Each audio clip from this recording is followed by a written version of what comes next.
Hello, हाँ नमस्ते मौसी। खुश रहा लाला। और सब ठीक बा बाबू? हाँ मौसी सब ठीक बा।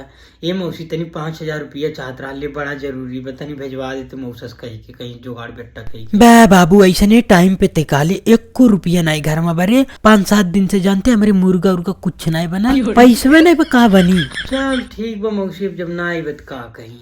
हाँ हमारे गाँव में कोचन बाटे जानते ना, कोचन के। हाँ वो पीपी जो हगल कम लोटल है हाँ हाँ हुआ उन करोड़ों जो जमीनिया नहीं बा वो बेचत है, बड़ा सस्ता बेचत है। बाकी अब का बताई, तेरे पास पैसे नहीं बा। चल ठीक है मौसी रख। अरे रख दिए लाला, काहे तउहाइल बटा। ये बाबू कितना खेत बाड़ी बताओते हम ही ले ली। कहा के पैसे नहीं बा। हाँ मतलब भेजे वाला नहीं बा, कैश में। हाँ तो कैश में दे दे आवत है। हाँ तो मान ला डील बन गए, 5,000 वो कम नहीं पड़ी तब। अरे तो हम 5,000 रुपया सस्ता करो, टेंशन नहीं ले। आवत है हम गाड़ी लेकर आवत है मौसी, आधे घंटे में आवत है। ठीक है मौसी रख। नमस्ते मौसी। हाँ हाँ खुश रहो। मौसी बुला